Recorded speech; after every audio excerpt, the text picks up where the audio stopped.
Всім привіт, всім доброго дня ще раз. Сьогодні наш останній день інтенсиву.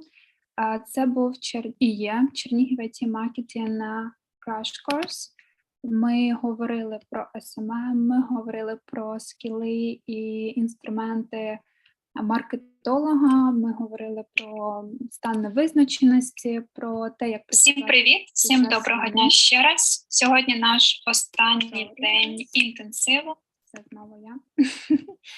І сьогодні у нас супер крутий контент. Це завершальний день. Я дякую всім, хто дожив до нього, тому що наостанок з нами зірки.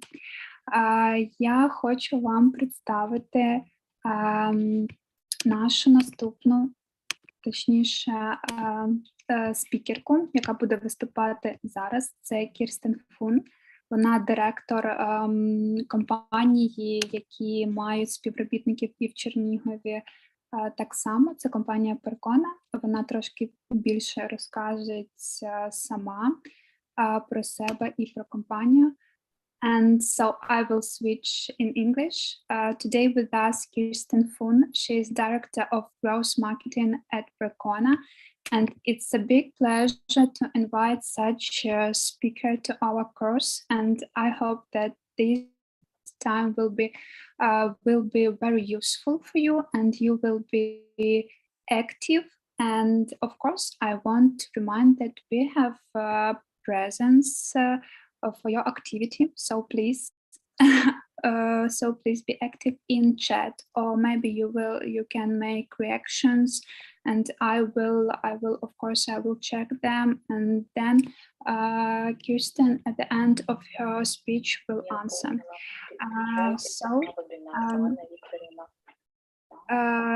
The floor is yours, Kirsten. Thank you for joining us and for supporting us. And you can start now. Thank you. Great, thank you. So, hi everyone.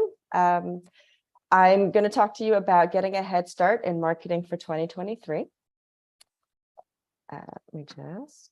A little bit about myself. I am the Growth Marketing Director at Percona. I've had over 15 years of technology B2B marketing experience, so business-to-business marketing experience, working in small startup companies and large enterprise companies. Today I'm tuning in from Toronto, Ontario in Canada, so it's earlier in the morning for me, knowing that it's a little bit later in the afternoon for you, but we're also a global company here at Percona, so it's actually really great to be able to talk to people all across the world in our organization. So in the presentation that I'll do today, I'm going to go over quickly sort of a small evolution of marketing, so you can kind of get a sense of where we came from and where we are today. And then what does marketing mean today in our day and age? And then what I want to go over is really building brand trust as the foundation for marketing as your strategy for 2023. Because I can go through a number of marketing tactics that you could implement, but I think what the foundation of when you think about your organization and marketing for your company next year is really building that brand trust so you can, and then inevitably, there's the pieces of how to build brand trust will tie into marketing strategies. So we'll go over content, personalization, reviews, customer advocacy and retention, and respecting privacy. So a quick evolution of marketing. In the 1800s and the 1920s, this was the production era, and it was really the Industrial Revolution. This era focused on mass production of products, and the idea really was just to produce products and then just sell. In the 1920s and the 1940s, it was called the sales era, and as more companies started to produce more products, companies needed to find a way to stand out amongst the crowd. And that started the idea of mass advertising in print, in radio, in television, and then salespeople used to go door to door to sell their products.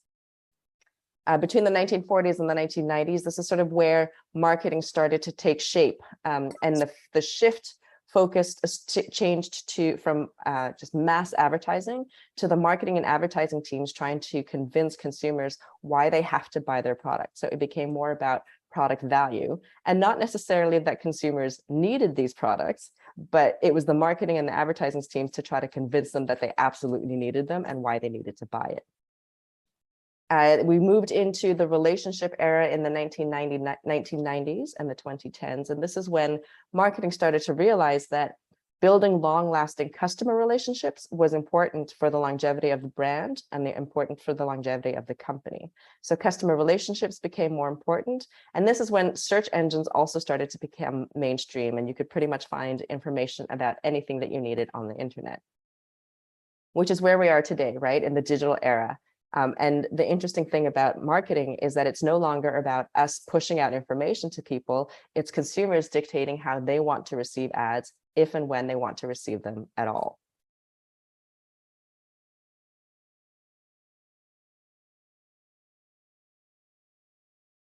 So today, marketing is no longer just, putting ads on billboards or TV or radio. I don't know if any of you were, around back in the 80s, because I know some of you are younger than that. But if you remember, TV was the big thing.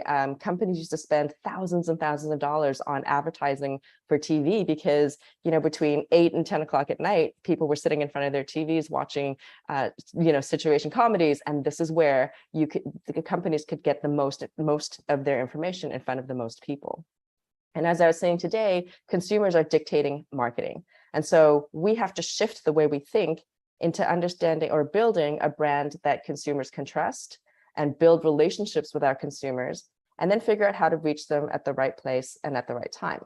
And that's the challenge for marketers today, right? How do we do that?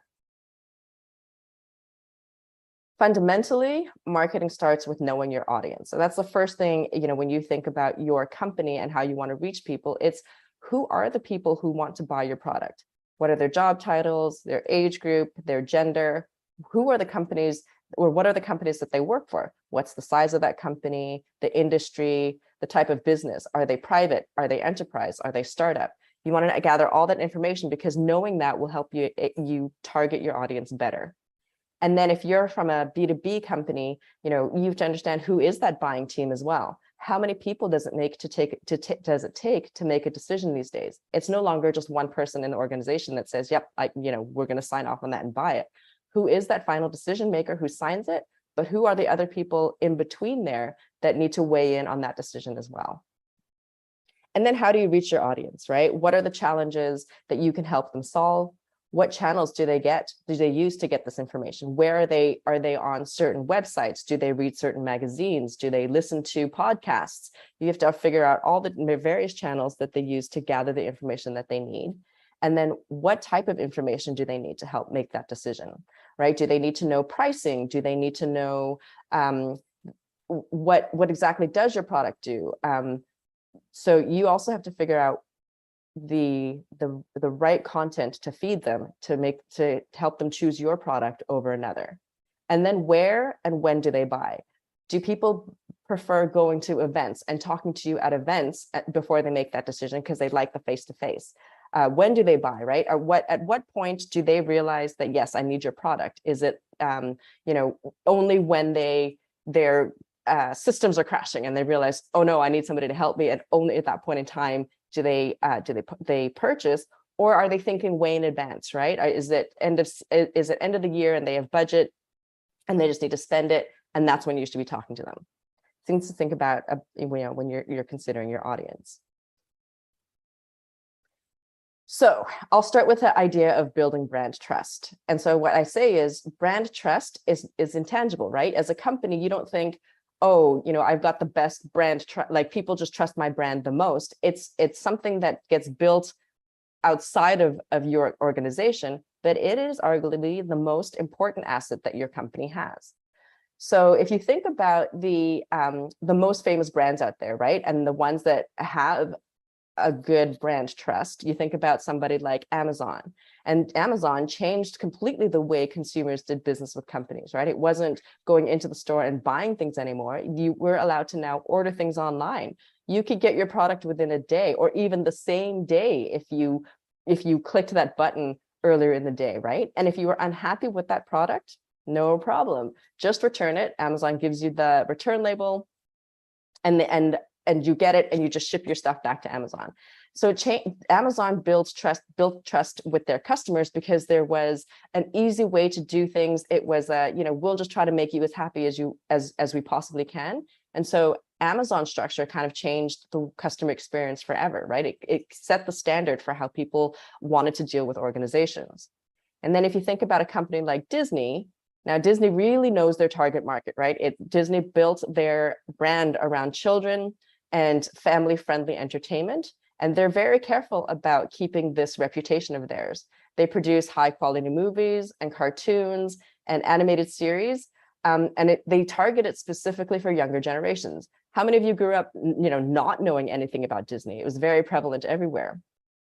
And then if you've ever visited a Disney theme park, they continue that family-friendly theme throughout as well. And so they market it as the happiest place on earth.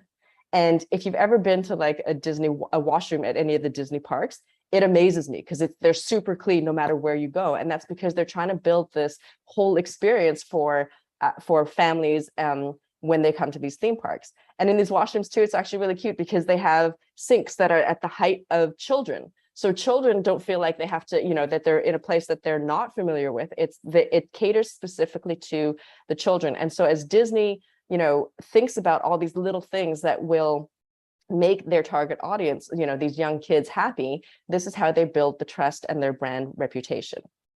But while it can take years to build a great brand reputation, one bad move can very easily tarnish that reputation as well. So Adidas has built their reputation on creating comfortable and fashionable sneakers, and they leverage celebrity collaborations to sell their product. But if you've been watching the news lately, Kanye West being one of their celebrity collaborators has been saying, anti-Semitic comments online or on video, and that's been all captured. And as Kanye, creates this video and it gets pushed out virally, there are a lot of people who are looking at Adidas as a brand and thinking, what do they stand for? And they could lose a lot of followers based on how they react to Kanye's activities, right? And so they did, if you noticed on social media, there were lots of comments about people wondering what's going to happen with Adidas. A lot of people are saying they're not going to follow Adidas anymore based on how they respond to Kanye's comments. At the end of the day, Adidas did break ties with Kanye and chose the moral ground versus the business benefits of having Kanye, as one of their spokespeople. But it could have gone the other way completely, and their brand reputation could have suffered because of that. So when you think about building your brand in 2023, it involves creating a relationship with your customers right from the start. How do you present yourself as a company? Why should customers do business with you? And then how do they interact with you? And how do you interact with them? So in this chart here, there are some, it kind of covers the 3 examples that I had just shown on why customers choose brands and why they trust them. Do they deliver good products? Do they get good ratings and reviews? Are they fairly priced?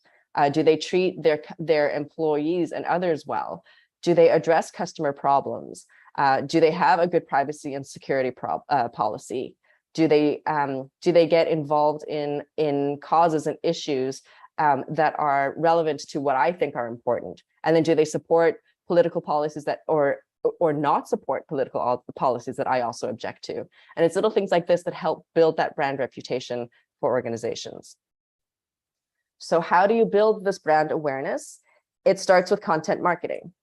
And what is content? And I think, you don't realize how bombarded with content you are all the time. You look at your Instagram, any of those ads that pop up on Instagram, they're very subtle, but that's content from companies that are trying to reach you. Same thing with TikTok, right? How companies build a presence on TikTok because they know this is where the younger generation is looking, where they're getting information from. So videos, ads, blogs, white papers, educational books, webcasts, social media, these are all considered content pieces. And it's important for companies to put these pieces out there because it proves your expertise, it drives brand awareness, and then it keeps your audience engaged with you and your brand. So if you statistically, 82% of consumers feel more positive about a brand after reading customized content. So when you are considering your content strategy for 2023, think about creating and sharing valuable content that grabs people's attention and then makes you seem like the subject matter expert in the space. If you have a strong online presence and you create relevant content, it makes it easier for people to find you. So consider search engine optimization. Are you using specific keywords in your content that will help people find you online faster and more bring you up as more relevant content on the internet? And then as you sort of begin to get more of an online presence, it starts to bring about your brand awareness and your recognition amongst a wider audience. And then once that audience starts believing your brand, they are much more likely to buy your products. So I'll use Percona, my company, as an example. So we are widely recognized as a world-class open source database software support and services company.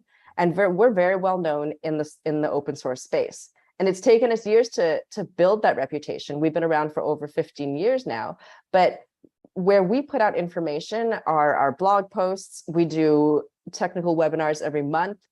We do high-level valuable content because we understand that our audience is a very technical audience who are deep in the weeds of using databases.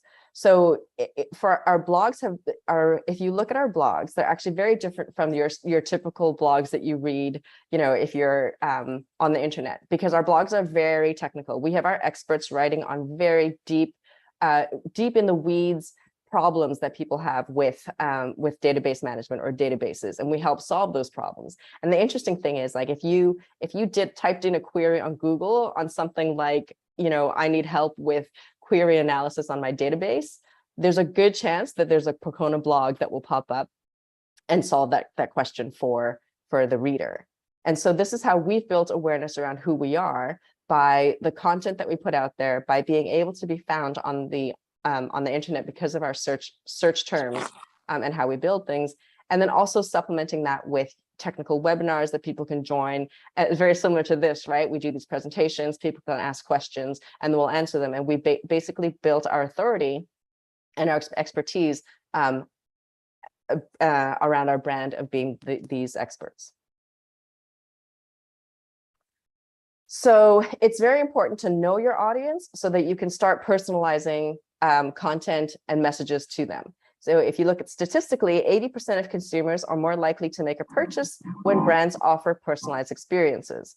And, back in the day, we also used to get excited when you got an email that said, "Hi, Kirsten," because you felt like that was just the personalization for you.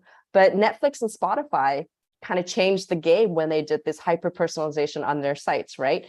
Anybody who owns Netflix now, you watched Wonder Woman, and because you watched Wonder Woman, 10 other movies similar to Wonder Woman will pop up as a recommendation from Netflix. And these are all the algorithms that they produce so that to tailor content towards your interests. And then the same thing with Spotify. You listen to a few things on Spotify, and the next thing you know, you've got these daily mixes or recommended radio stations, on Spotify based on your interests. And it's this type of personalization that keeps people coming back to Spotify and Netflix, because it's almost like they know who you are and they know what kind of things that you want to see or hear. So can businesses, I say B2B, but even business to customers, can they Netflix-ize personalization? And the answer is yes. So it's just a matter of how you think about personalization and what can you do about it. So for example, you can customize your website experience for different users. For example, if you're in a business and you know that there are specific accounts that you want to target, and there's software out there that can help you see based on location, what kind of companies are coming to your site, and based on IP addresses, you can offer specific landing pages for these targeted accounts, right? So if I know that Amazon is one of the accounts that I want to try to get as one of my customers, if I see somebody from Amazon coming to my site, then I can show up a different landing page that says, "Hi, Amazon, here's I know that your pain points as an e-commerce site. Here are some things that you might be interested in reading. Here are some other customers in the e-commerce space that have been using our solutions," right? If you know of, again, specific industries, so the financial services, for example, if I know that there's a company from the financial services coming to my site, I can provide targeted messaging for them too, showing different content, providing different offers. And then you can also think about intent-based marketing. So again, there are companies out there that monitor online behavior to identify buying signals and what people are looking at or researching. And when you know that what these companies are looking at and what their intents are, then you can personalize your website. You can send, specific emails to these companies, knowing that they're interested in specific aspects of what you're trying to sell. And then your ad targeting on Google and on LinkedIn can be very tailored to what they're looking at, their intent, and you can serve up specific ads for them versus the generic ads that you're running. And then you can also think about conversational marketing. So I think you're all very aware that almost any website that you go to now has this little chatbot that sits at the bottom. And so using chatbots with targeted messages on web pages to start discussions is also a way to personalize and to make customers feel like they're not just one of many, but that you're super interested in them and that you want their business. And then you can enable two-way conversations with them as well. And that builds your brand reputation. So the power of reviews. 92% of businesses are more willing to purchase after reading a trusted review. And then if you actually show 5 product reviews, it can increase your conversion rates by 270% compared to having no product reviews at all. B2C companies have known this for years, right? Reviews can make or break them.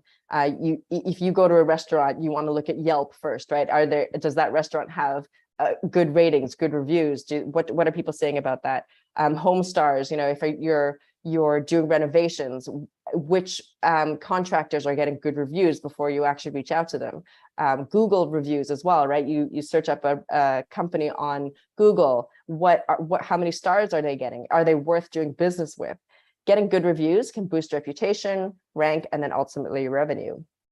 And for business-to-business companies, these reviews are equally as influential. So you'll see there's, for my type of company, there's review sites like G2 or Slashdot, where people will actually go in, review our product, show the pros and the cons of the product, any issues that they have.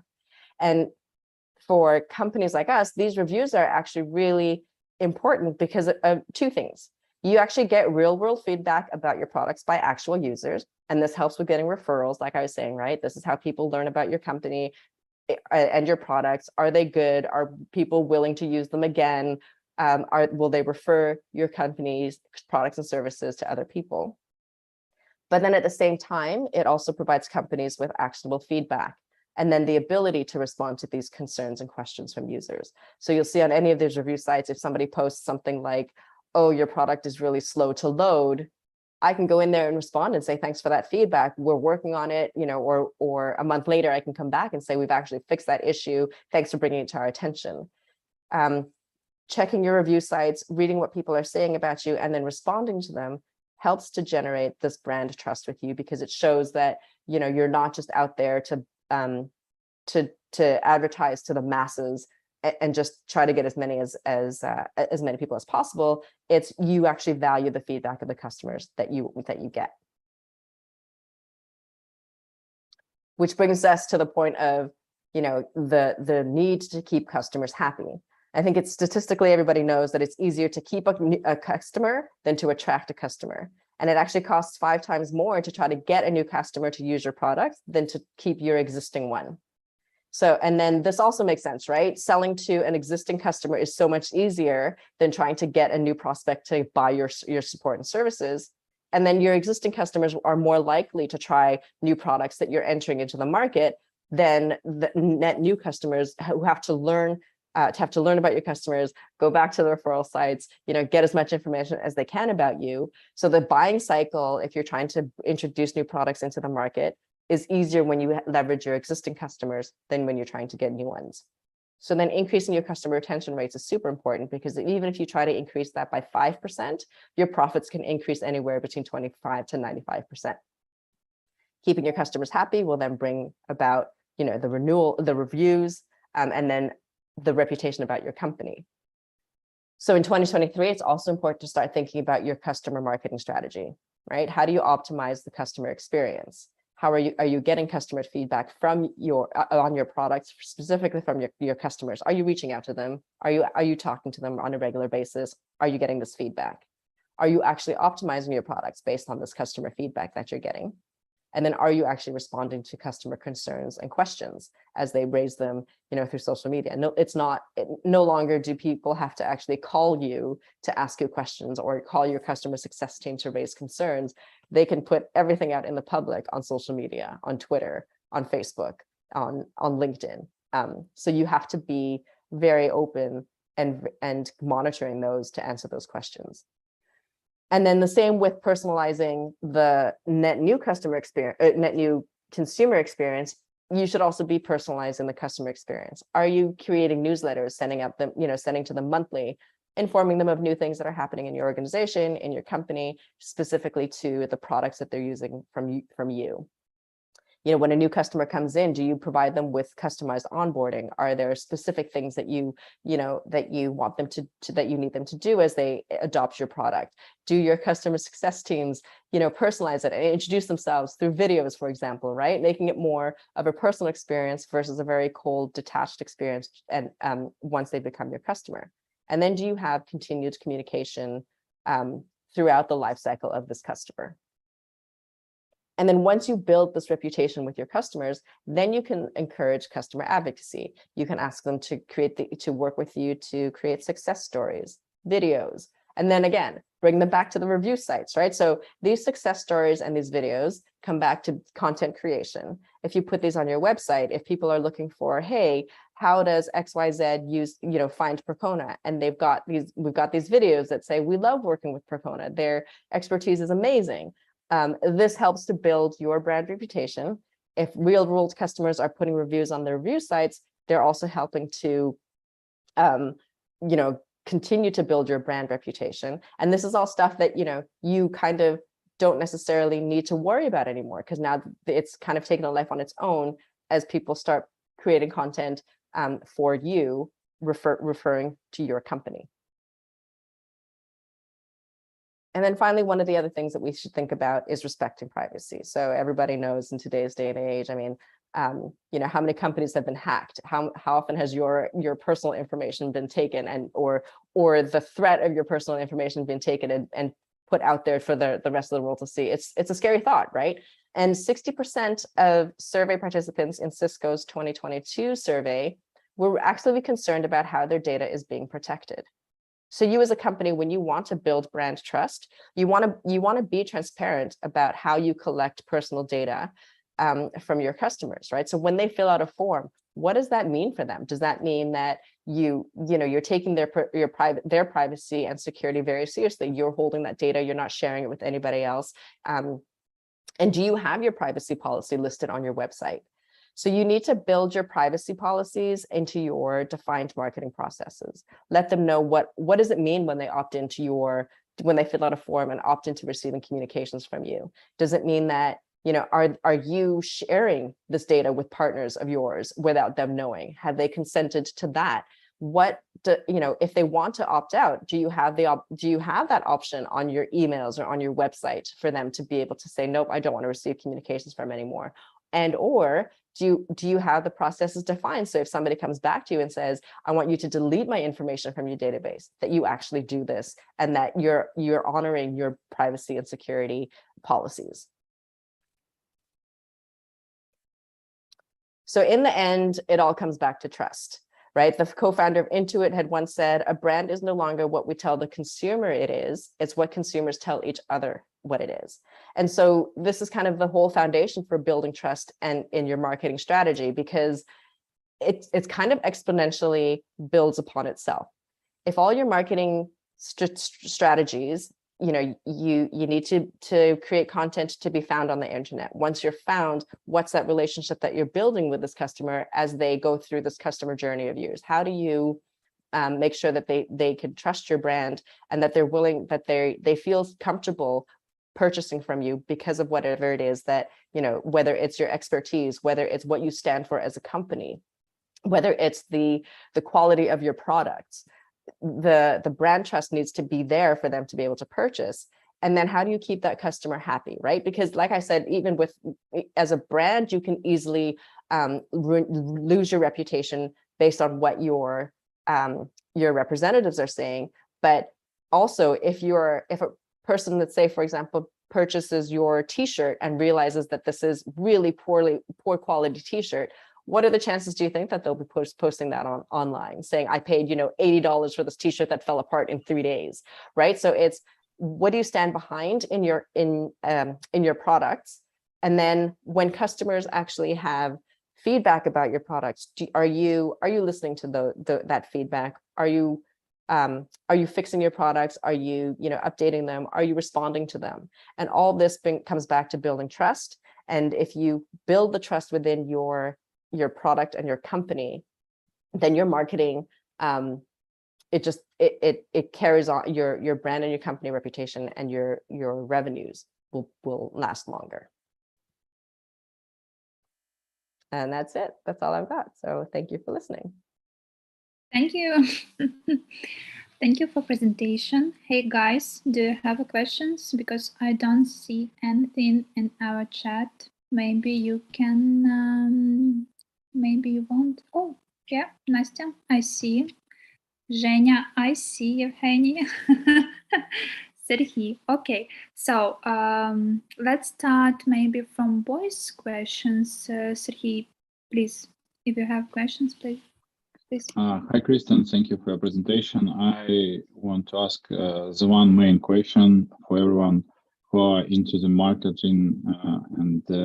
First, what means brands for you as a person and the business owner in nowadays?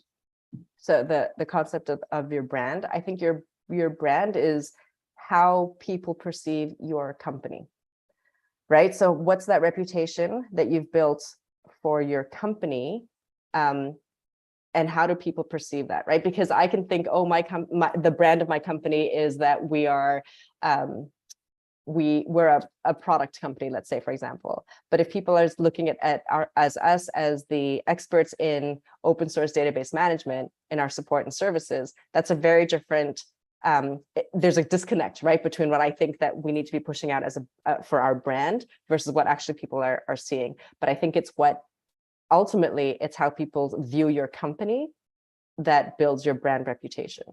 And so it's your job as a marketer is to bring to fruition what you think your brand should be like into the public. And if that is the same reflection of what they see coming back to you, then you've done your job building your brand. If it is something different, then there's a disconnect, and you need to kind of get to a point where the two actually merge together to bring your vision into light. Does that make sense?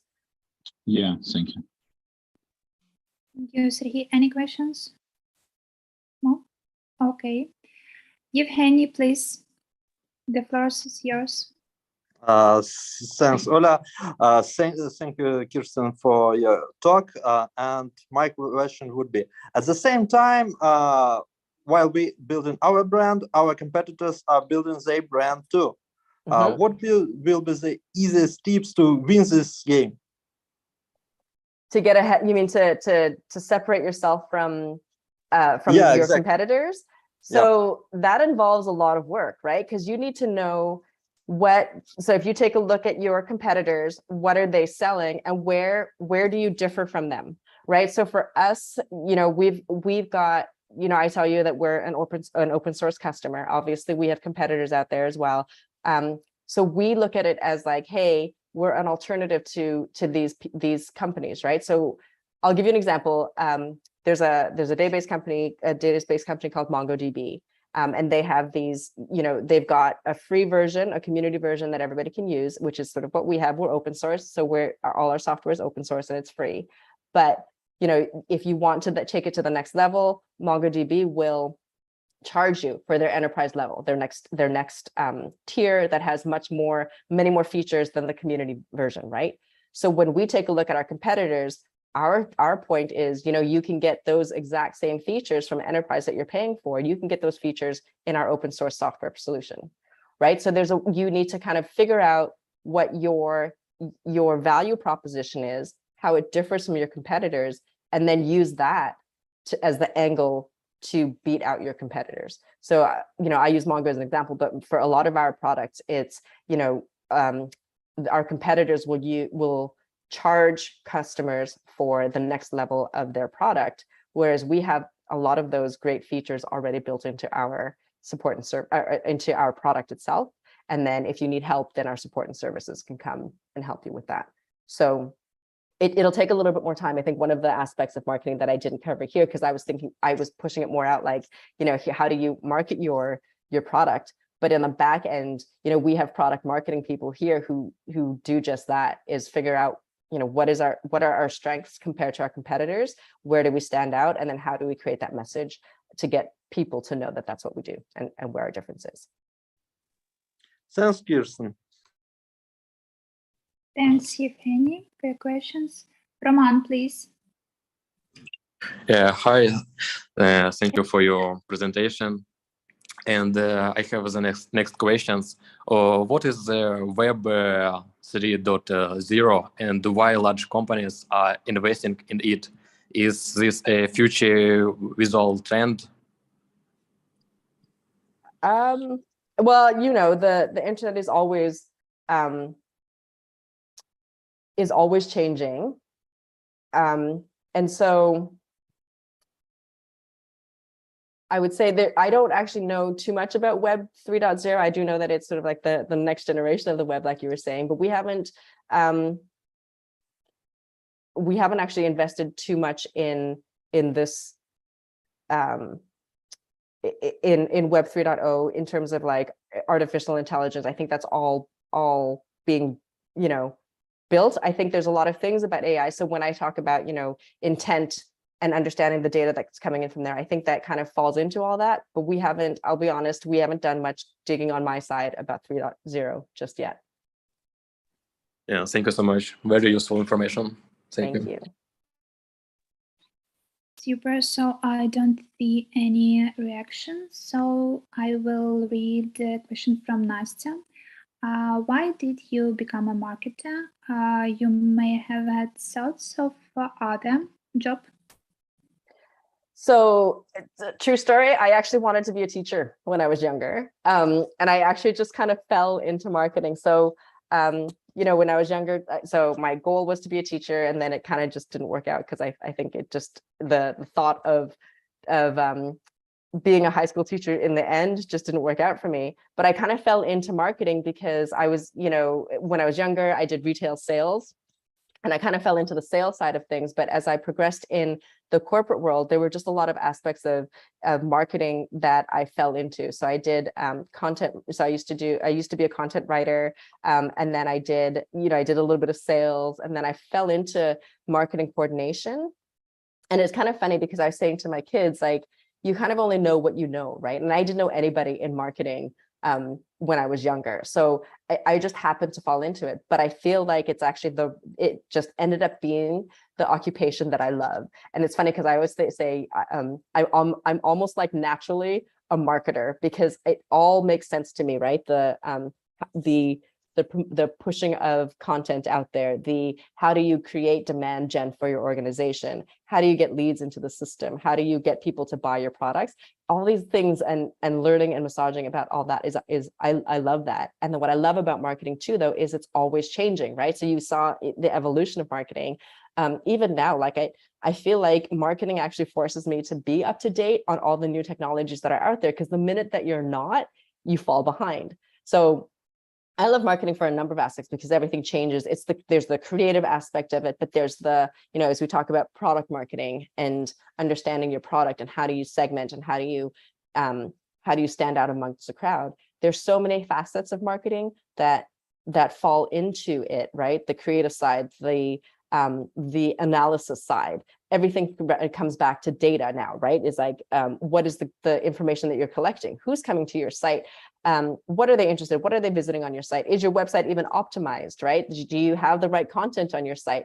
All that kind of stuff is so exciting for me. And this is kind of why I love marketing, is because there's so many things that change, but it's also understanding your audience. How do you reach them? And what are the creative ways that you can go out there and do it? So for me, it's the it's the bringing of everything together that makes marketing so exciting. And I'm so glad it just accidentally fell into my lap.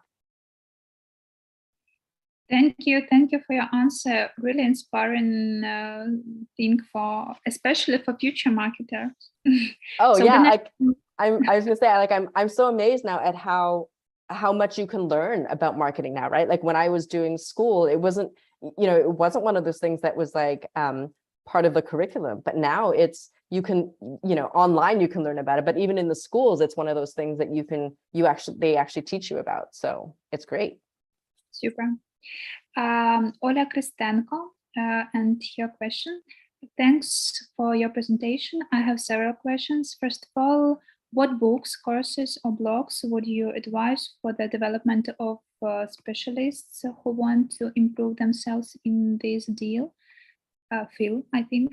And how did you decide that you wanted to be to work? Okay, the answer was. And thanks a lot for marketing. So about advices about books, courses, and maybe blogs. So courses, I would say LinkedIn has a whole bunch of great courses. I get them online, on my Gmail when they notify me. There's some really great courses that LinkedIn has. And what I do like about LinkedIn as well, though, is that they also teach you about how to use their own product for marketing, right? Like how do you get into LinkedIn ads? How do you successfully use them? Same thing about Google. I would say, if as we move into the digital age, you have to be savvy on LinkedIn and on Google AdWords and even like Google Analytics on your website. So I would definitely say go into Google and learn. They've got the free courses as well on learning how to use their products. The interesting thing about Google, and I don't know if it's true, but I read this article that Google now, you don't necessarily, like when they actually recruit for their company, nowadays they're actually looking at the people who have taken their courses to reach out to them, because obviously you've expressed an interest in their courses and have actually taken the steps to learn. So that might be an interesting avenue. There's another thing, I don't know if you guys get them, but there's a company called Coursera here. And they they have courses that are offered by universities and colleges. I know in North America we have this here. Those are really good resources as well, because you can actually be certified in those courses that are offered from them. I would say blogs. One of the ones that I do like following is HubSpot. For marketing, because they actually have a lot of really great information. I guess that's another company that's done a really good job about branding themselves, because HubSpot, if you all know, it's a marketing automation tool. But if you actually read their blog posts and if you actually subscribe to their blog posts, they go beyond that, right? So it actually just becomes much more of a marketing blog and a place that you can actually get really great information just on marketing in general. If you subscribe to their newsletter, I get them, it's daily, so you can actually, again, as a consumer, you can choose how often you want to receive this information. But they have really great articles in terms of like how to leverage TikTok now that it's become a big thing. How do you what are best practices for creating a blog post? Do you need to create like a white paper or presentation? And here are some resources that you can use. So I would definitely visit HubSpot for that. I do there's a free account that I use for, it's called Marketing Profs. And they have some really great information as well. A lot of like best practices and like reports, state of of marketing reports, kind of thing that you can read. They have a free tier. They also do marketing webcasts in there as well. And they have a free tier, and then there's like the next level. So some of those, they do these more in-depth marketing courses that you kind of have to pay for, but their free version is actually really great as well. Super, thank you very much. And actually we in Ukraine use Coursera as well. And a very popular platform is Prometheus. Maybe you've heard about it. And our next speaker is SMO of this platform. And I think that it will be very useful for our audience. So guys, Like that. So Irina Grishko asked, you talked about Netflix as a good example of personalization, but as you know, Netflix is going through crisis times now. Why it had happened? How do you think? So Netflix, when it came out, right, it was the pioneer because they were the first to do this, the streaming of movies and TV shows, and then and did that whole hyper personalization. So that was like a, you know, for marketers, this was like amazing, right? It was eye-opening of what you can do and how you can use AI and intent and, you know, gather all that information. But as with everything, Netflix comes out, Amazon Prime comes out, Disney comes out. Like, how many streaming companies do you know now, right? And do you use? And I think for Netflix, what happened was they started innovating less, right? So Amazon Prime, Disney, like Disney took over all the Marvel franchise. And if you subscribe to Disney, they come up with all this new content for Star Wars and all these, you know, new shows for Marvel. Same with Prime. The content now kind of took over because, you know, people started realizing that the content on these streaming sites are actually overtaking the content on Netflix's site. And so Netflix now almost like, it's like they've dropped a little bit, right, in terms of innovation. And I think that's also important when you think about marketing, because you're always going to need to innovate. You're always going to need to keep your products up to date, right? Because the minute you don't, there's going to be another product out there that's going to come in and take over. And if you're trying to play catch up now, it's going to take you a lot longer. And people are very finicky. I mean, if I already know, if I'm paying, how much is it now? Like $15, $20 a month for Netflix, right? But I'm paying, but even like Apple TV, right? So Apple TV is in that mix too, but I'm paying, you know, $6 for Apple, and I'm getting better content on Apple than I am on Netflix. Where do you think I'm going to spend my dollars, right? If I'm not getting the value that I perceive from Netflix anymore, I'm totally going to ditch them, and all these other players are going to come up. So I think that's the other thing. The flip side to your product and marketing is you got to keep, you know, as I say, you always have to keep up to date with marketing technologies and strategies. Your product also kind of needs to keep up to date with what people are needing today as well. Thanks, very interesting, really.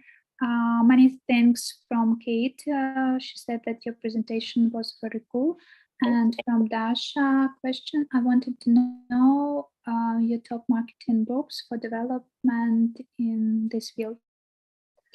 Ooh, marketing books. To be honest, I have not actually read marketing books lately, because mine have really just been all on the online, the blog posts and the marketing people that I follow, even on LinkedIn as well, right? Where if you follow certain people, just the content that they put out through there. So for me, it's a lot easier to consume and more, I guess, up to date on the online stuff than it is on the books. I find I've read marketing books, and then they kind of they don't keep up to date on the marketing, because, you know, it's printed, right? So like by the time you read it, we could have moved on to the next thing. So I do find that the online is a little bit more helpful, I think. Super, thanks. Serhiy, please, the floor is yours. Kirsten, I have a question. Do you have any mentors for marketing, or ever have before? A mentor? Yeah, mentor. I would say, you know, to be honest, that a lot of my old bosses were actually really great mentors. And, you know, we talk about it in our organization here, because we've a group, I guess, in our company called Women in Technology, and we talk about, like, as a woman in technology, you know, who have been the mentors that have kind of helped you. And a lot of the people that I've worked for, so, you know, past VPs, have been really great about learning about marketing, but then leading the way as well, right? So I think that my career developed the way it did because I've had some really great leaders who, you know, who guided me in terms of, like, here's how we're thinking about marketing, here's how we're doing, but then also just kind of letting me run with that and learn, and then express, like, if I think that there's a cool thing that we can try, to actually let me run with that, and if it fails, it fails. So I would say I've had a number of really good mentors throughout the years. And then I would say also, I wouldn't say necessarily that my boss right now is a mentor, but he is a really great boss because of the fact that we have this mentality in the marketing team about trying new things, and if it doesn't work, then you move on, but you learn from it, and then you iterate and you make things better, right? And I think that's sort of from marketing is a very important way to think about things, is to be agile enough to shift and to change and to move quickly, but then to learn from everything that you do. Super cool. Thank you. Yeah, thanks. Great. I see very, very interesting question from Roman, but I see rising hand as well. So Roman, maybe you want to talk with us, please? Yes, thank you. Yeah, I have one more question. Is it true that we now live in a world controlled not by states, but by monopolistic companies such as Amazon, eBay, Netflix, Apple? Because now some companies have more power than the state. And how will it affect us in the future? That's a loaded question. I think for sure, right? The companies now that have built these big brands do control, I think, a lot of probably control a lot of have much more influence, not necessarily control, but I think have a lot more influence in the state than the state does, right? And I think this is all part and parcel of the brand. Like if you think about the state in itself, the brand reputation that the state has is a very different one, because it's the state, so it's like the government, and it's the policies and everything that they run, right? That you're almost forced to abide by. But when Amazon builds their reputation, or even Microsoft, the influence that they have on people is completely different, because they're not forcing anything on you, but they are influencing the way that you think, right? I do like Microsoft as a brand because Bill Gates, his foundation and how he's helping poorer countries, I think that helps build their brand as well. And I think that also, has a good way of influencing how people think about how they should be, how they treat other people in the world, or where they should be thinking about what, not just themselves, but how other people are living. Amazon too, though, right? I was reading an article. Part of my thing was Amazon.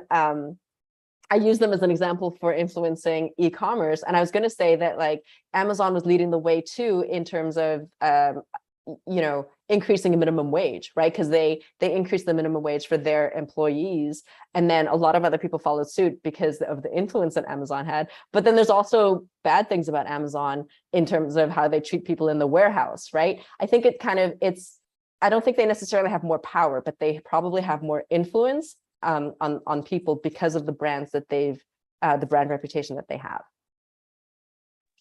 Yeah, thank you so much. Thank you so much. I agree with you. Thank you. Super, thank you. So thank you guys for your genuine. Oh, Anna, okay. Okay, so may I ask a question? So Kirsten, first of all, thank you so much for interesting presentation, for your experience, and for this really fruitful, interesting discussion. Thank you. It's really valuable for our students and teachers as well, and also sorry that actually it was me, a person who asked Ola to invite some speaker in English. So because I'm decided that it could be great, and of course it's not possible to discuss like global trends without global language.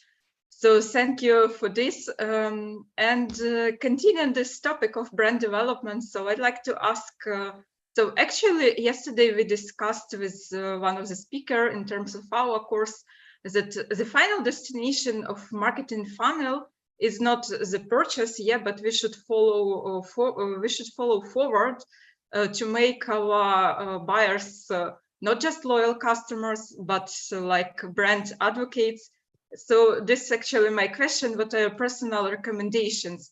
Have to be not just brand, but a love mark, and have to create this community of brand advocates. Oh, definitely. There were so many things that when I was thinking about this presentation, right, that you kind of could put into marketing. And I think one of the things I was thinking about that I didn't add in here because I thought it would kind of take it off on a different angle, but it is definitely building that community, right? We also do have a community team here that builds that. It is a different aspect, and it's part of marketing, but not part of marketing, because the community has a different, more organic feel to it, right? So there's when I think about marketing and getting advocates from our customers, you're right, there's that side of things. We're a software company too, right? So we do actually get people to come to the community because they can, in terms of when I was talking about influence, how the products are built and how they're changed. This is where our community team comes in, because they do follow a lot of the same tactics, right? They do videos, they use YouTube, they do training courses, and they post it all there, and they're trying to grow that community base. And you're right, it does also help with the brand recognition, because now that if you have a community of users, it only helps in terms of building advocates. I guess I was thinking about it also from a marketing standpoint, because sometimes advocates don't want to be a public advocate, right? So there's the ones that actually will publicly facing recommend your product. And then there's the community who doesn't always do that on a public scale, but will also, word of mouth is also a very important way to build brand reputation. So you're right. Yes, thank you so much. Thank you. So guys, I should be very strict timekeeper, and I should say that our hour is going to end, and thank you for your relics to topic to our speaker, because your questions were great.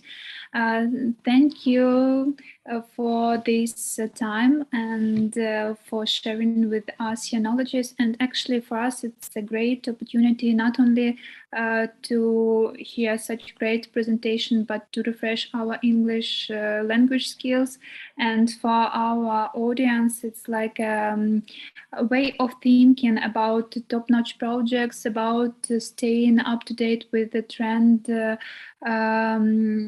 current trends, and to learn English is very useful. So guys, I want to say that it's very useful, and don't lose time. Be up to date with current trends and current languages. So Kirsten, the floor is yours in terms of a very interesting question. You should remind some of them, and I will give this guy present from our partner. So, sorry, remind them. Yeah, about question. What question you want to? What interesting question?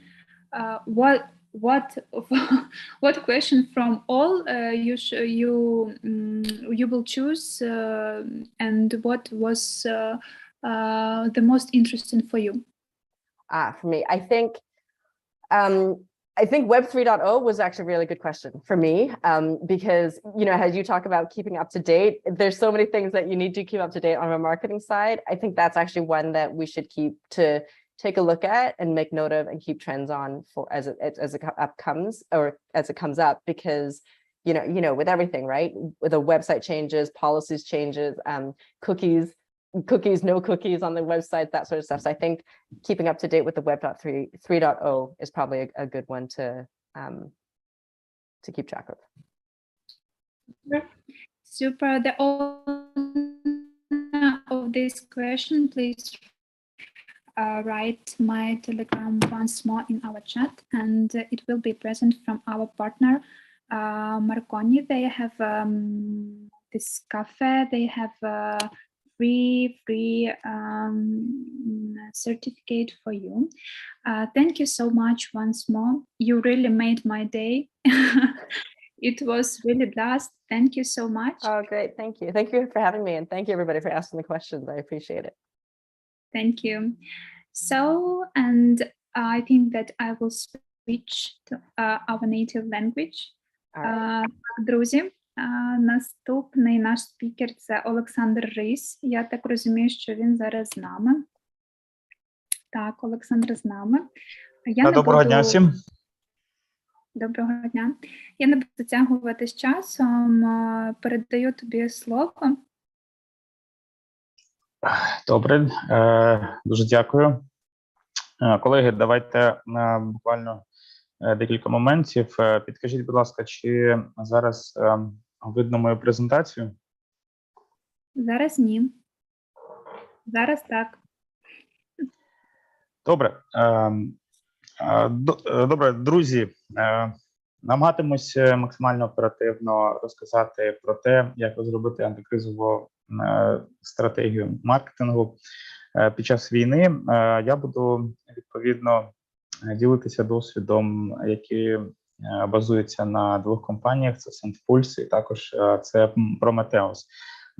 Я, відповідно, маю честь бути в складі тої та іншої команди, і наразі хочу поділитися з вами досвідом, як ми пережили війну, які дії зробили, як трансформували маркетингові стратегії для того, щоб дійсно продовжувати навіть в таких складних умовах працювати, робити рекламні кампанії, в цілому маркетингові активності проводити. Саме цим хочу і поділитися. В першу чергу, буквально декілька слів про мене. Я з 2014 року в SendPulse починав як маркетолог, також був як директор з розвитку. Наразі займаю позицію амбасадору, тобто представляю компанію на публічних заходах. І також з цього року я керівник маркетингу в освітній платформі Prometheus. Я сподіваюся, що хоча б частина з вас чули про SendPulse або про Prometheus. Поставте навіть плюсики в чаті, якщо чули про ці компанії, можливо, навіть користувалися продуктами цих компаній. І якраз про досвід цих двох компаній я і хочу розповісти. Якщо коротко, то я з Чернігова, маю більше 12 років досвіду маркетингу і, відповідно, хочу також поділитися цим досвідом в розрізі тих подій, які у нас відбувалися, відповідно розказати вам, і, можливо, ви на озброєння також візьмете собі деякі поради.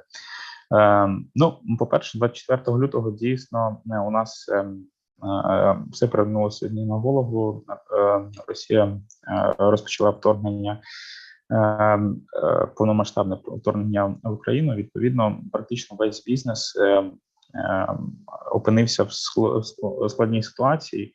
І те, що насправді, по суті, і в Prometheus, і в SendPulse ми робили, це, по-перше, потрібно подбати про себе і колектив. Очевидно, що більша частина роботи, якщо не вся, на деякий час припинилася. І очевидно, що в першу чергу робота роботи, але треба подбати про себе і про колектив, і про безпеку. Це перше, що треба зробити, те, що ми зробили відповідно. Далі адекватно сповістити клієнтів і партнерів про зміни в роботі.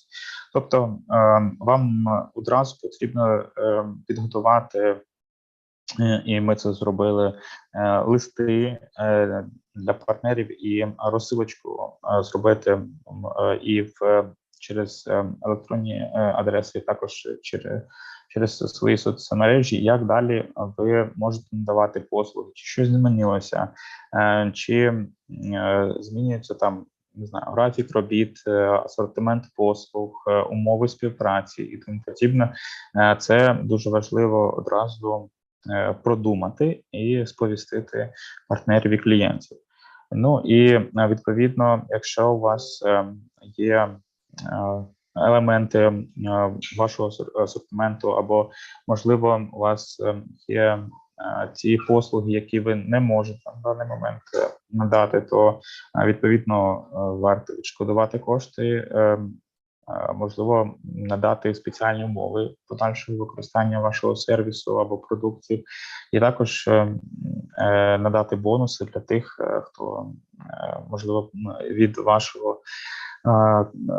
від ваших змін може постраждати, можливо, в майбутньому ви зможете виправити цю ситуацію, надавати послуги або продукти надалі, і таким чином ви компенсуєте ці втрати або мінуси, які безпосередньо призвели до якихось моментів, які незручні вашим клієнтам.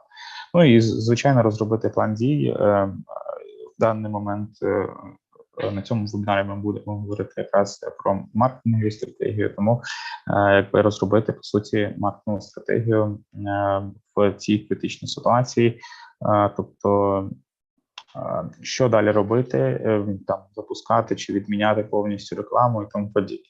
І, в принципі, якщо говорити про варіанти змін маркетингової стратегії, то тут можна і так сказати, може бути 3 варіанти. Можливо, навіть всі ці 3 варіанти ви зможете пропрацювати, як то було, наприклад, в Prometheus.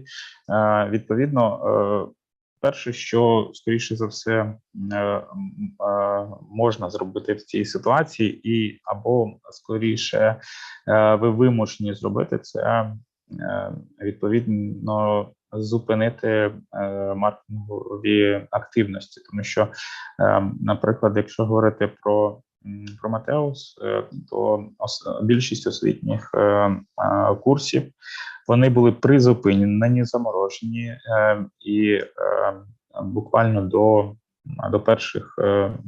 1 квітня, можна сказати, практично всі наші активності і маркетингова стратегія була зупинена.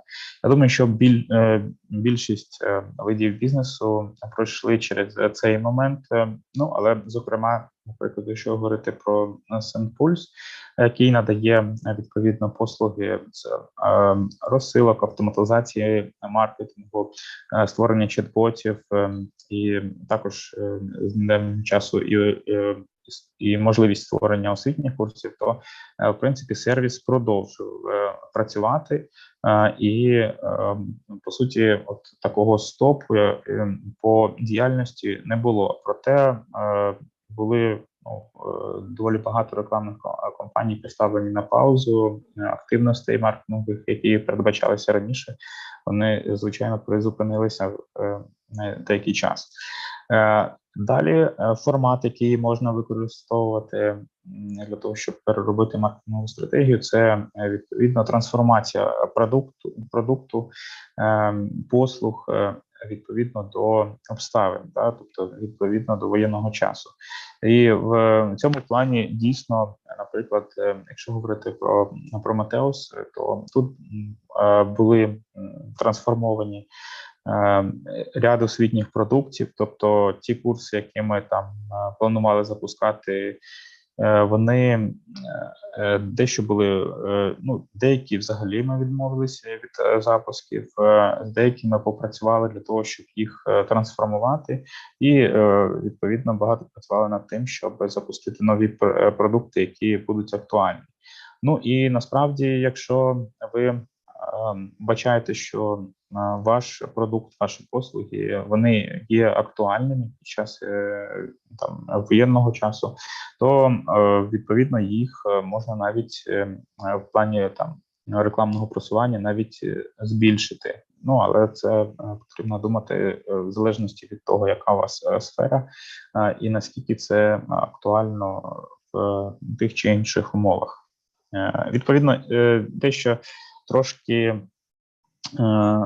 трошки моментів, які переживав безпосередньо SendPulse. По-перше, основна реакція і основна зміна маркетингової стратегії – це відмова від нових клієнтів з Російської Федерації. Відповідно, якщо раніше сервіс працював по всьому світу, то після 24 лютого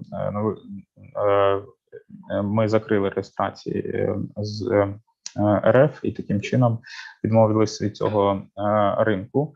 Для того, щоб компенсувати цю історію і вийти на продовжити розвиток, ми більше векторів направили на нові ринки. Відповідно, це і Латинська Америка, яка була до того, і доволі багато перерозподілу ресурсів якраз був направлений на цей ринок. Це також Нігерія, Франція, є локалізації цих країн також були, можна сказати, продумані ще до війн, до повномасштабної війни, але відповідно якраз війна дала поштовх, щоб активніше займатися цими локалізаціями. Буквально пару слів, чому, наприклад, Нігерія і Франція.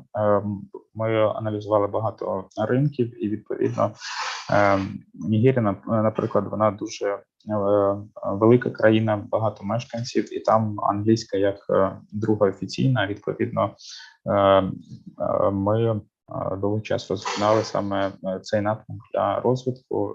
Там зараз діє у нас і декілька співробітників, які якраз займаються і в тому числі і маркетинговими активностями в Нігерії. Відповідно, це дуже цікавий ринок, і у нас часто буває, що ми, можливо, там згідно своїх стереотипів намагаємось працювати, там всі хочуть в Європу йти, розвиватися, або обов'язково в США виходити на ринок і тому подібне. Ми теж в свій час так робили, але я трошки пізніше розкажу, що з того вийшло. І відповідно далі це буст, тобто коли ми зрозуміли, що якраз емейл-розсилки, наприклад, це один із базових послуг SendPulse, вони є актуальними під час воєнного стану, і це те, що дуже важливо нашим клієнтам, і вони продовжують комунікувати зі своїми клієнтами через розсилки. Таким чином ми навіть наростили в деяких моментах маркетингові активності. Це і Україна безпосередньо, це і західні країни, для того, щоб максимально цю історію прокачувати. І зараз, в принципі, ми навіть і вийшли на довоєнні там бюджети маркетингової активності, і навіть дещо їх збільшили по деяким напрямкам. Якщо говорити про Prometheus, то тут взагалі була дуже крута ситуація завдяки українцям. Тобто, як я вже сказав, от ви бачите на картинці, на слайді, це безпосередньо те, що у нас відбувалося з трафіком. Тобто ми планомірно працювали з трафіком, він у нас потрошку підростав, але 24 лютого, очевидно, було величезне просідання, падіння, я б сказав би, трафіку. Відповідно, ми буквально до 1 квітня ми практично зупинили майже всі активності і маркетингову кампанію. І, чесно кажучи, я був розгублений, я не дуже розумів, що нам робити в цих умовах. Деякі курси ми поставили на паузу, запуски нових, які планувалися, відмінили, принаймні відтермінували. Але як тільки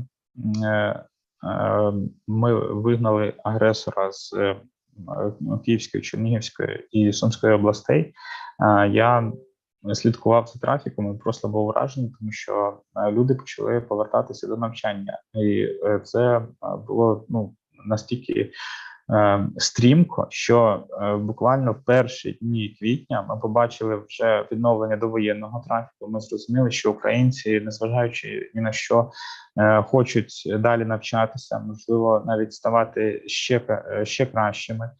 Також українці, ну, як відповідно по нашій гіпотезі, почали активніше шукати можливості змінити кваліфікацію. І таким чином ми вже десь 10 квітня ми вже мали, ну, значно більше трафік навіть, ніж до воєнного періоду. Це дійсно для нас було відкриттям, і ми спочатку зосередились на безкоштовних курсах, там перша медична допомога, перша психологічна допомога, але також більшість курсів Prometheus є безкоштовними, і відповідно ми намагалися ці безкоштовні курси оперативно зробити для того, щоб допомагати українцям.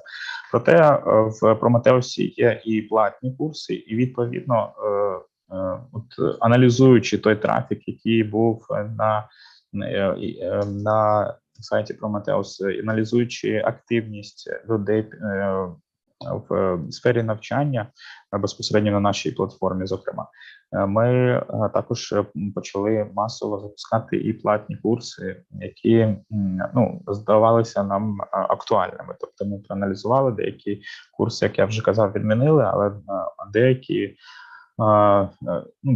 нові не продумали. Ми трошки змінили формат. Наприклад, якщо у нас зазвичай всі курси це заздалегідь записані, змонтовані лекції, то в цьому випадку ми почали запускати і вебінарні курси, тобто це психологія людей під час війни, це особисті фінанси, інвестиції та збереження коштів під час війни.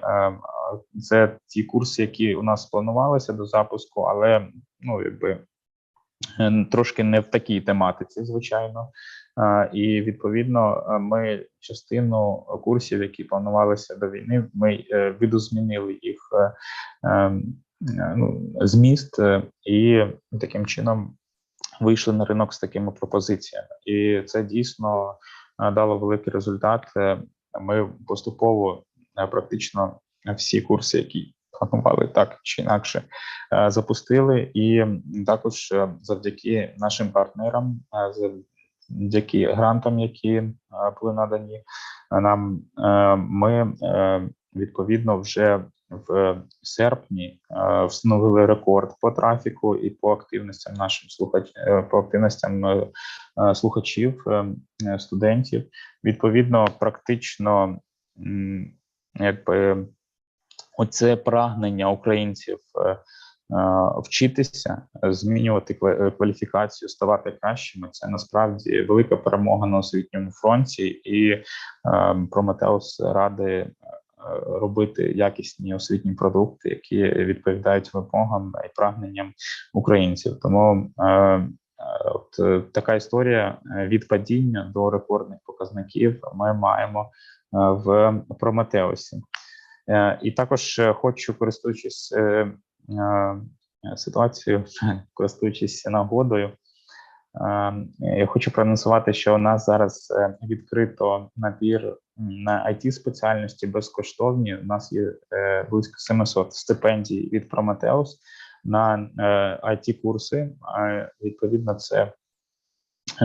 це і тестування, це фронтенд, це Ruby on Rails, і також інший ряд курсів, які ми зараз запускаємо, і відповідно 700 стипендій для 3 IT-курсів у нас передбачені. Тому якщо ви давно хотіли пропрацювати напрям IT або розпочати роботу або посилити кваліфікацію, то відповідно ви можете знайти IT-курси на нашій платформі, таким чином навчатися, подати заявку. І, на жаль, у нас вже близько 2000 заявок, але це тільки пройшло 2 дні від запуску, але 700 стипендій ми зможемо видати якби для тих, хто постраждав від війни. Також є категорія жінок, які постраждали від війни. Саме в цій категорії ми будемо раді видати стипендії. Добре, йдемо далі. І я хотів би проговорити в цілому по маркетинговим інструментам, які дійсно показали себе найкращим чином під час війни. І я сподіваюся, що наш досвід також вам допоможе видозмінити і покращити вашу маркетингову стратегію. Ну, по-перше, це email-маркетинг, тому що очевидно, що зараз, коли йде війна і непростий час, то ми зазвичай звертаємося до тих клієнтів, які у нас співпрацювали з нами раніше, тому що в першу чергу, якщо говорити про SendPulse, та в принципі і про Prometheus, то в цих двох проєктах була велика база вже існуючих клієнтів, і відповідно саме акцент на комунікацію з тими клієнтами, які вже є, їх підтримка, інформування – це те, що в першу чергу потрібно зробити, і те, що в першу чергу дає результат. Тобто, нових клієнтів ще важче шукати під час війни, а ефективна комунікація безпосередньо через email-маркетинг з існуючими клієнтами – це те, що нам давало, по-перше, і великий фідбек, і гарні результати і по активностям, по нашим безкоштовним курсам, і також по платним курсам давало багато продажів. Що стосується SendPulse, то відповідно, знову ж таки, існуючі клієнти, ми розслали розсилки, де самі інформували про те, як далі буде працювати сервіс, які, можливо, зміни є, там, наприклад, для українських клієнтів, і таким чином сповіщали клієнтів, вони володіли актуальною інформацією, використовували наш сервіс також і для своїх розсилок по їх клієнтам. Також ЗМІ плюс спільноти. Відповідно, якщо говорити про, наприклад, запуски стипендій для Prometheus, наприклад, ЗМІ – це основний елемент просування, і таким чином, якщо у вас є дійсно актуальна інформація, ви запускаєте актуальний курс, актуальну послугу, навіть зараз дуже багато бізнесів, вони продумують, як саме вони можуть бути корисні для українців під час війни. Можливо, там видозмінити свої послуги, продукти для того, щоб бути актуальними. І саме актуальність зараз це дійсно те, що дозволяє прорватися в ЗМІ. І я згадую себе в перші місяці війни, то це постійне сидіння на інформаційних каналах, оновлення, споживання новин масово. І я думаю, що більшість українців саме через ЗМІ, через спільноти, інформаційні канали дізнавалися більшість інформації, і таким чином якраз якщо ви зі своїм продуктом, зі своїми послугами актуальні і залітаєте в ЗМІ, в інформаційні телеграм-канали, то відповідно це дає величезний ефект, про вас дізнаються, використовують ваші послуги і продукти. І, звичайно, анонсування соціальних ініціатив. На цьому варто робити акцент в цей час, тобто продавати в лоб через ЗМІ, через телеграм-канали, ті ж самі. Це, можливо, не найкраща ідея, але робити якісь соціальні, благодійні проекти. З цим можна дійсно використовувати ці інструменти.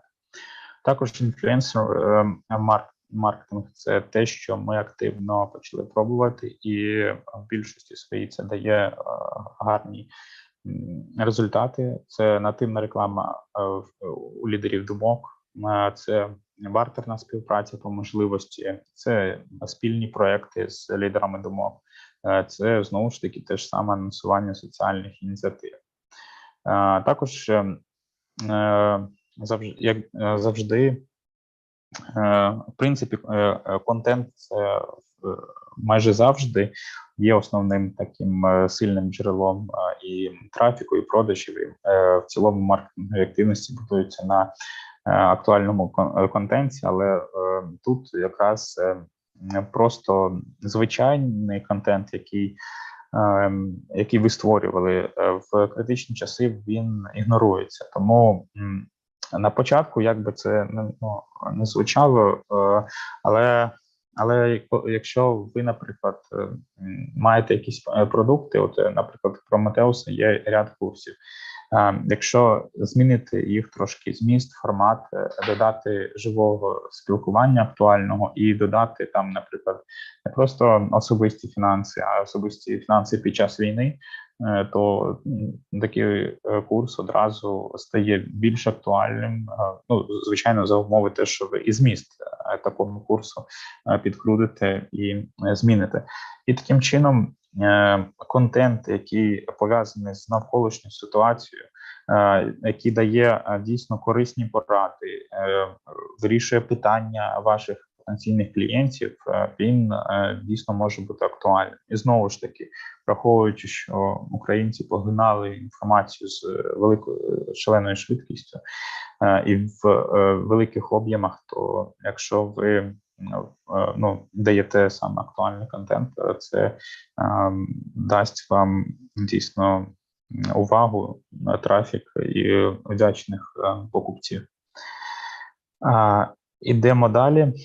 І одне з основних, в принципі, я вже проговорював, але на цьому хочеться зробити акцент.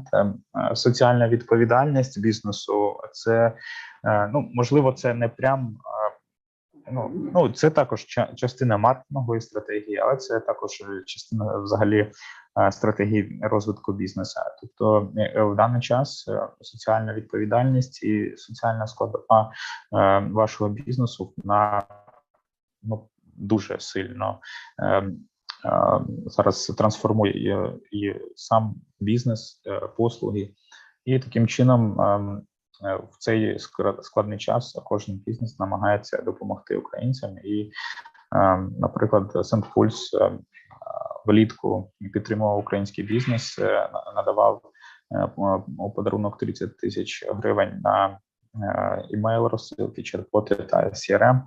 Відповідно, було близько 300 активацій такого гранту на 9 мільйонів гривень приблизно. Таким чином, і це і допомогло нашим клієнтам отримати в цей складний час інструменти для комунікації зі своїми клієнтами. І також це внесок SendPulse в взагалі розвиток українського бізнесу і, в принципі, в перемогу у цій війні. І Prometheus також на більшості своїх курсів має 10% від усіх платежів, заробітків відправляли на ЗСУ, і частина курсів, навіть і більше, також були додаткові у нас можливості проходження і платних курсів безкоштовно представникам ЗСУ. Таким чином, соціальна відповідальність, вона є таким прям must-have елементом будь-якої по розвитку бізнесу в цілому і маркетингової стратегії, зокрема. І, очевидно, зараз пропагується і часто обговорюється тема виходу на інші ринки, тому що якщо у вас є IT-продукт або є у вас інший бізнес, який ви можете безпосередньо продавати онлайн, то, відповідно, вихід на інші ринки вбачається і логічним кроком, і необхідним навіть кроком для того, щоб вижити. І, відповідно, якщо говорити про SendPulse і досвід виходу на західні ринки, то, відповідно, ми ми доволі великий час аналізуємо різні країни для того, щоб виходити на локалізовані ринки світу. Відповідно, якщо говорити про основні зараз напрямки, в яких активно працює SendPulse, я вже частково називав, це Латинська Америка, це Нігерія, це Франція. Ну, але треба розуміти, що ми ж, звичайно, не обмежуємося цими країнами, ми, по суті, продаємо по всьому світу, ну, крім Росії, звичайно. І, відповідно, наразі у нас була теж історія, коли ми подумали, треба йти на захід. Ми відкривали в 2016 році офіс в США, працював він півроку, ми набирали штат, ми активно намагалися працювати в США, проте там дуже велика конкуренція, ну, принаймні в ніші там сервісів автоматизації, маркетингу, розсилок і тому подібне. Відповідно, не завжди потрібно йти саме там в США, тому що там вже величезна конкуренція, там вже плюс-мінус стабільний ринок, і виривати там у конкуренції клієнтів дуже важко.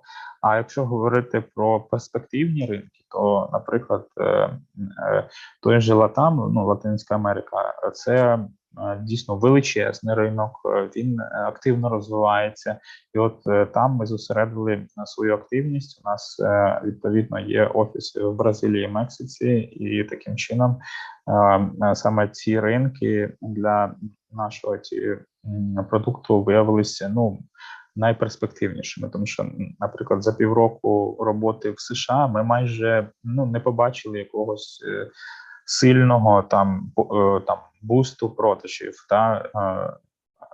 на сервіси. А в Латинській Америці буквально за півроку ми значно наростили продажі, і зараз це Латинська Америка це один із основних елементів локалізацій, які дуже активно розвиваються і приносять нам дуже багато клієнтів і прибутків відповідно. Відповідно, буквально декілька слів про локалізацію. Так, в принципі, те, що ми, наприклад, спочатку робили, то і в цілому, багато хто думає, що а для чого локалізації? Тобто локалізації – це присутність там фізична зі співробітниками на інших ринках. І часто IT-компанії так думають. Ми просто перекладемо там, наприклад, на іспанську там чи на англійську, і хай продається воно по всьому світу. Ми таргетингом, пошуковою рекламою будемо просто забирати той трафік, який до нас прийде. Проте по нашому досвіду обов'язково має бути локальний представник, тому що він знає нюанси місцевого ринку, він допомагає з мовною локалізацією, перекладом сайту, тому що навіть якщо віддалено перекласти ви, звичайно, можете, але як це прийнято наприклад, в тій же Бразилії, в Мексиці, як це буде звичніше і більше нейтів чутися для місцевих жителів, це дуже важко виділити. Тому обов'язково має бути локальний представник, який знає нюанси місцевого ринку, допоможе якісно локалізувати продукт, тобто, по суті, перекласти, зробити відповідно місцеві домени, перекласти ваш сайт, там продукт, там освітні, наприклад, елементи і тому подібне. Також такий представник знаходить і керує колегами на місці, підключить місцеві платіжні системи, і це насправді дуже важливо, тому що є ряд нюансів. Наприклад, в Латинській Америці нюанс, що виводити з країни кошти, це дуже важко. Там є ряд обмежень, і тільки завдяки локальному представнику можна дізнатися, як це зробити, щоб не платити, наприклад, половину за податки. Оптимізувати ці процеси якраз допомагає місцевий представник.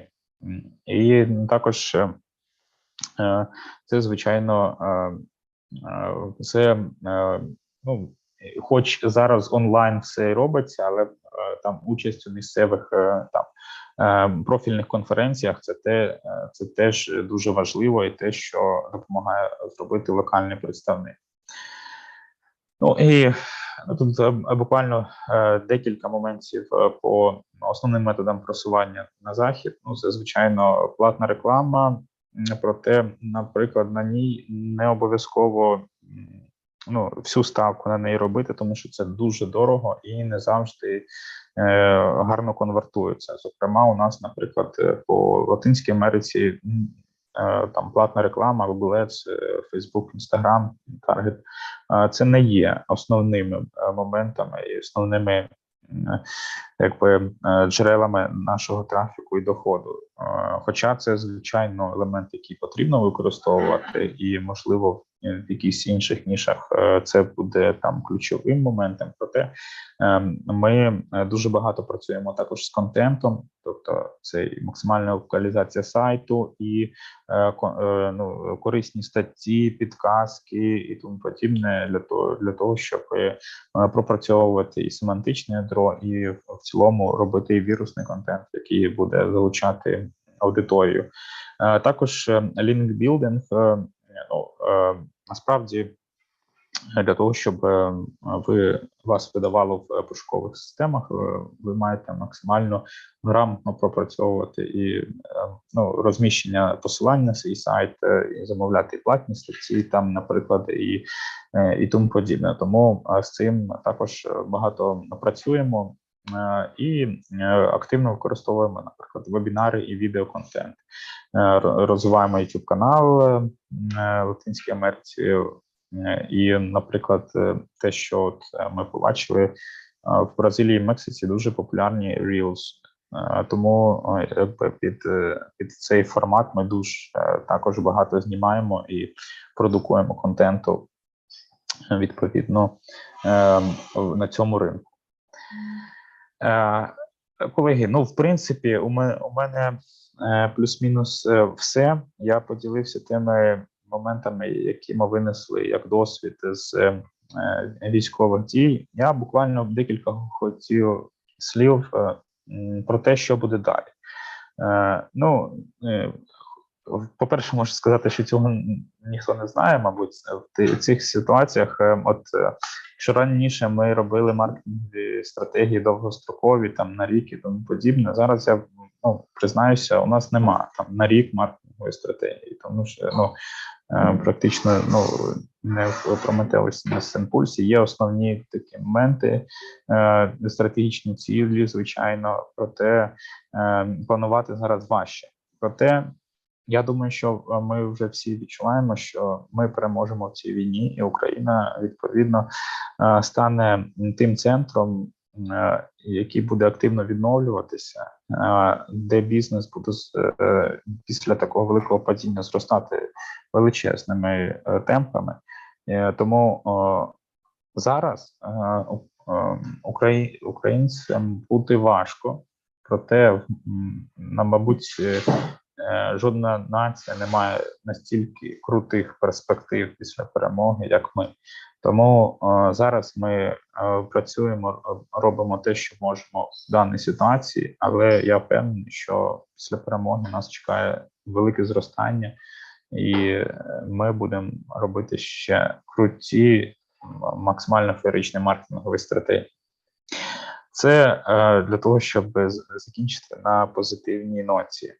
Колеги, у мене все.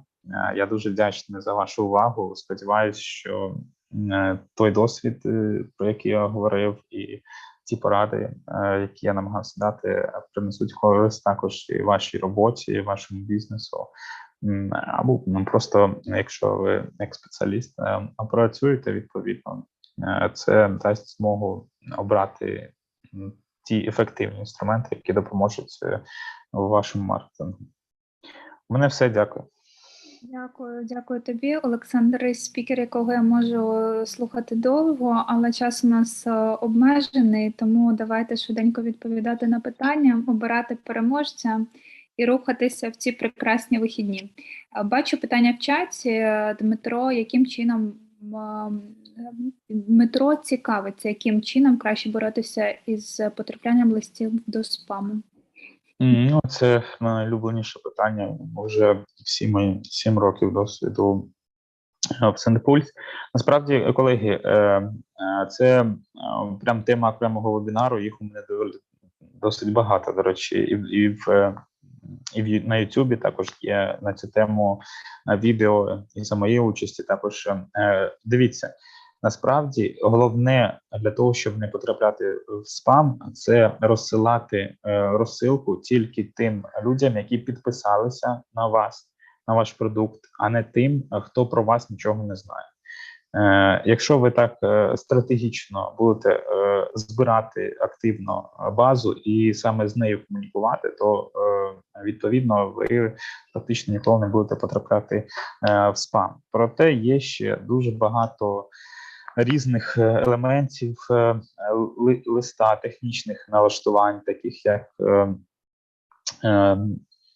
налаштування там доменних записів, SPF, TKIM, DMARC записи, це те, що з технічного боку. Також вам потрібно робити прості, але інформативні листи, які будуть відкриватися адекватно в різних браузерах, і на різних там мобільних десктопах і тому подібне.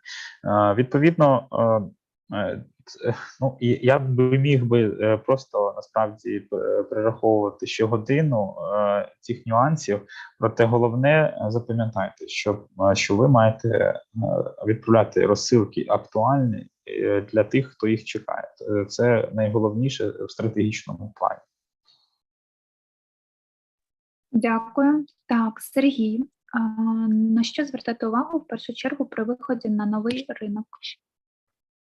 Ну, звичайно, при виході на новий ринок вам потрібно аналізувати. Я, в принципі, багато показників, тобто це населення, рівень ВВП, рівень цифровізації, тому подібне, наявність сильних конкурентів. Ну і, звичайно, це можна... початковий аналіз – це аналіз запитів в Google по своїй ніші.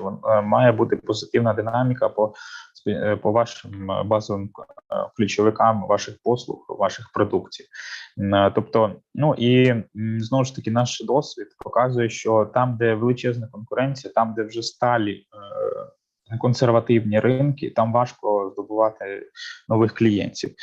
Тому моя порада – дивитися на перспективні ринки, які, можливо, зараз не на найвищому там технічному рівні, але показують позитивну динаміку розвитку. І в таких ринках це дійсно ви можете гарно працювати. Там.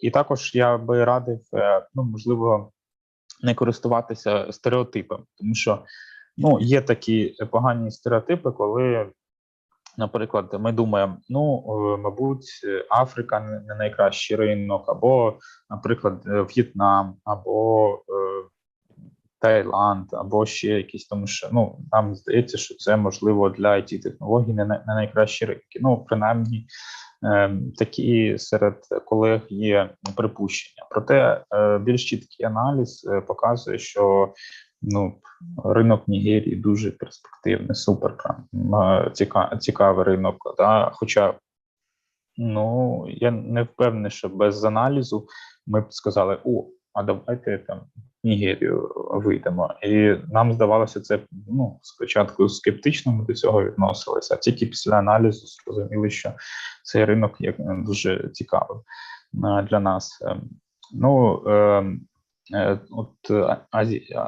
Азійський ринок, деякі країни, ті, що показують позитивну динаміку, того ж ВВП, цифровізації, це є дуже цікаві ринки для виходу.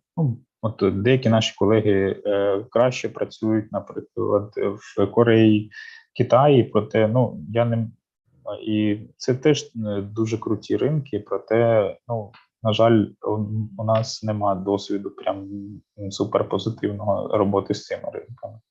Ну і якщо говорити Латинська Америка, то це реально перспективний ринок. У них вже доволі гарний рівень цифровізації, вони ростуть доволі швидкими темпами в плані там IT-технологій і тому подібне. Це з основного, що я можу сказати. Клас. У нас, до речі, вчора у Ярослава Циганюка була доповідь дуже практична з приводу виходу на ринки, і тому люди, якщо ви не були, заходьте на наш YouTube канал, там все зберіглося. Добре. Так, Роман питає, як довго ще буде актуальна професія маркетолога та СММ в цілому? Адже зараз ми маємо бази штучних інтелектів, які малюють картинки, монтують фільми та інше, тому не за горами заміна і нам. Чи це так, чи не так? Колеги, дійсно багато зараз інструментів, які вже спрощують роботу маркетологів, тобто системи самі пропонуються або через штучний інтелект пропонують які саме там аудиторії обирати для таргетингу, або наприклад, які ключовики автоматично підбираються, так? Тобто дуже багато елементів, які автоматизуються максимально. Так? І я думаю, що дійсно в майбутньому професія маркетолога, вона буде відозмінюватись. Проте я думаю, що повністю замінити маркетологів в найближчі десятки років не вийде, тому що все-таки професія маркетолога містить дуже багато елементів креативу. А креатив – це те, що, в принципі, слабко піддається автоматизації. І враховуючи, що в маркетингу завжди цінувалися креативні ідеї, підходи, то саме люди їх можуть забезпечити. Роботи, я думаю, що ми з вами ще попрацюємо на цій ниві. Тому що у нас, ми не перші, кого замінять роботи. Точно. Бізнес-аналітики, можна і в цю сторону бізнес-аналітиків дивитися, там точно не замінять. Так, розкажіть, будь ласка, детальніше, як подати заявку на стипендію. Так, колеги, я тоді зараз вам дам посилання на... Так, секунду. Давайте я, мабуть, вимкну екран, щоб вам не заважалось. Так, секунду, я зараз тоді просто вам дам посилання на IT-курси від Prometheus, і там буде якраз посилання також і на подачу заявок. Секундочку.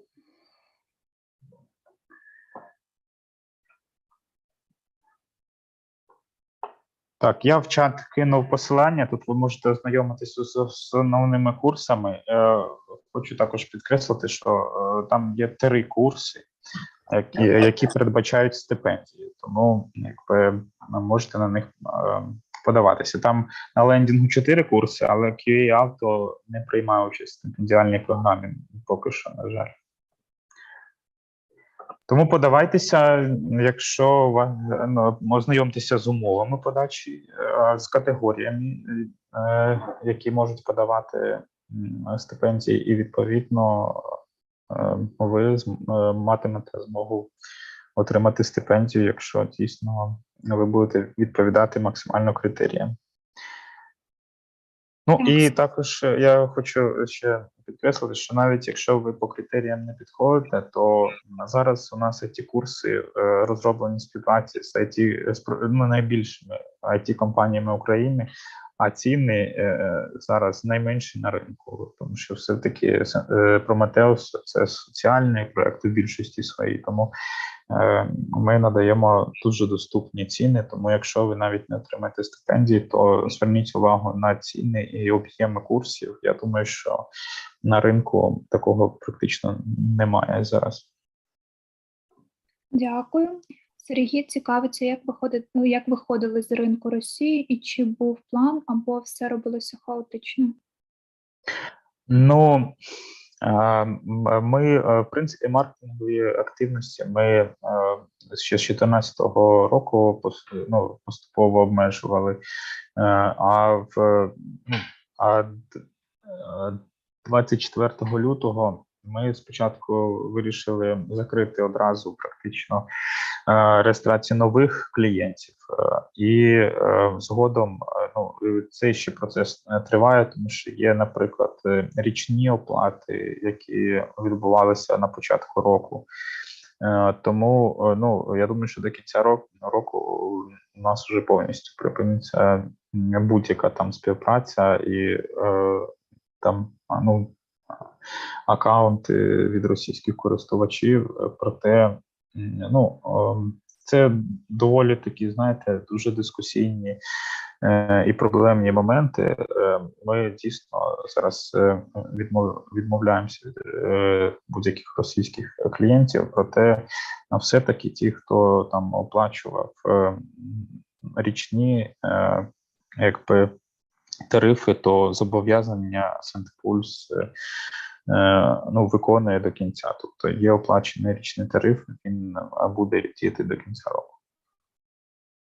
Таке непросте рішення, але це єдине можливе, яке ми прийняли в даний момент.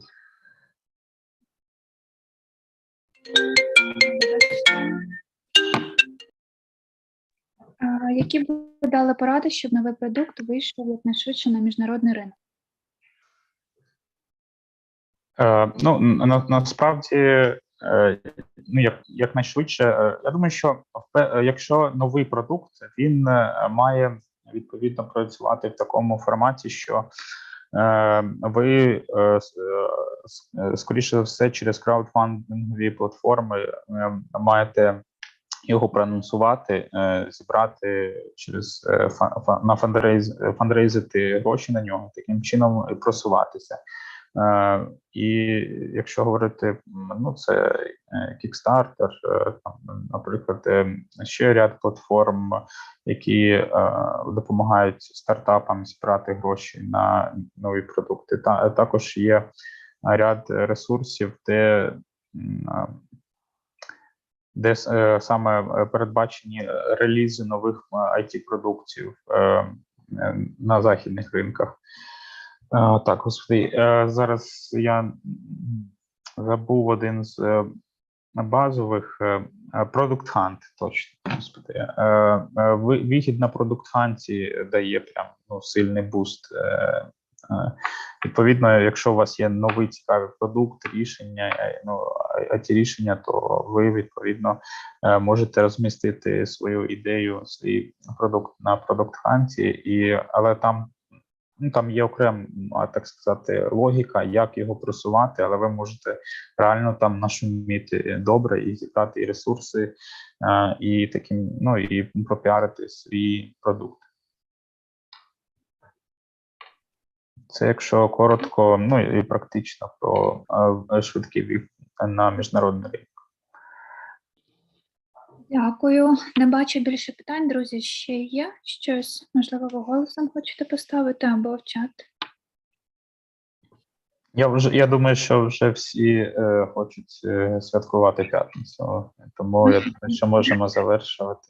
Я сподіваюся, що та інформація і ті відповіді, які пролунали, також є для вас корисними. Супер. Тепер треба подумати над тим, яке питання було найцікавішим, тому що у нас є ще сертифікат на сніданок в Марконі, які, до речі, переїхали на алею їжі для 2. І тому подумаємо, будь ласка, хто би це міг бути. Там було питання про майбутні професії маркетолога, чи не замінять нас роботи. Давайте, мабуть, цьому питанню. Є одна проблемка. Роман уже отримав подарунок від Kirsten, тому питання дуже хороше, питання класне, треба інше вибрати. Тоді я трошки схитрю і розкажіть, будь ласка, детальніше про Відповідно, питання про подачі заявки на стипендію. Да? Тобто, чому це запитання? Тому що людина готова діяти, і тому Вікторія, яка задавала це питання, я думаю, що може отримати сніданок.